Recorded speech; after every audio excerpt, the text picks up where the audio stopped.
the rapes have been often accompanied by murders and by causing physical harm to victims. If you missed Christina Lamb's account of the rapes and murders carried out in a small village near Kyiv, it's very difficult reading, but it is worth reading in the Sunday Times. Now, a woman called Vika describes how a Russian soldier raped her in her neighbour's house after telling her that he had a 17-year-old girlfriend who he had only ever kissed on the cheek. Vika's friend was also raped. Other neighbours were shot dead. It's absolutely horrendous. It's harrowing. It's awful. But it's something that we need to confront and talk about. Ukrainian authorities are collecting evidence of many such crimes across Ukraine. Boys, girls and women subjected to horrific rapes and murders. Oleksandra Matviichuk is a human rights lawyer based in Kyiv and head of the Ukrainian Centre for Civil Liberties and joins me now. Good morning to you, Oleksandra. Good morning.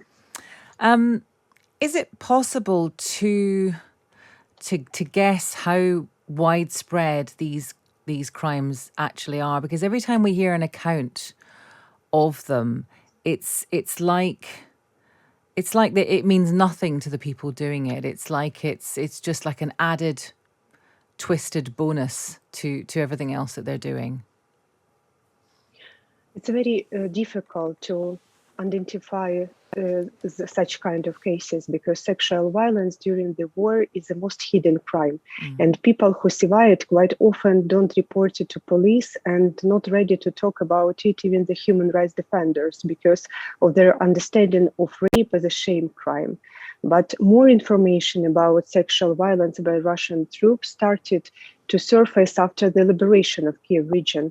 And the Office of the Commissioner for Human Rights officially stated about at least 400 such kind of cases and told about mass and regular rapes by Russian soldiers during the occupation of villages and towns in Kyiv region. What can happen with these crimes, with these allegations? How can these people be identified and brought to justice? First, the survivors of sexual violence have provided for themselves a very difficult decision to report about this crime to police.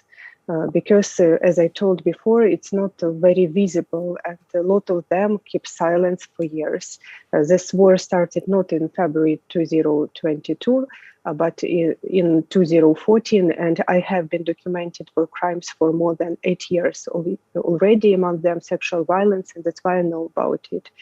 That majority of people not apply to police, and if there is no fact of such kind of crime, it's very difficult to investigate.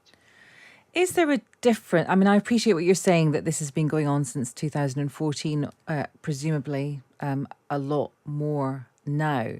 Is there a difference this time around, though, because the politicians are mentioning rape at the same time as they talk about bombings and murders?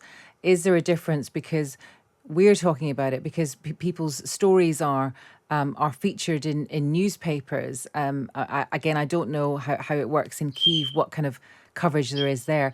Does that encourage the victims of these rapes, which are mostly women and girls, does it encourage them, do you think, to speak out more than perhaps they would have done in 2014?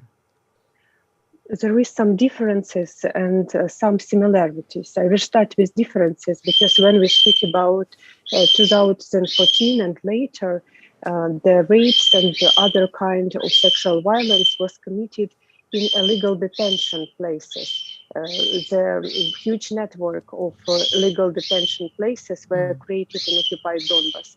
And when people were abducted and put there, the tortures and sexual violence can be committed with them. But now we speak about a very big territory in which nobody weren't protected. Like Russian troops can come to home and to take off the victim and arrest it on the streets. So the scope and the brutality is much more visible and much more bigger, and this is the differences, the scale. I mean, from my point of view, And now, but what's the similarities is that the rapes have been often accompanied by murders and by causing physical harm to victims. And as in previous years, and now we see that some victims have their teeth were knocked out, limbs broken, sexual organs seriously injured, etc. Gosh. Oleksandra, thank you very much for talking to us.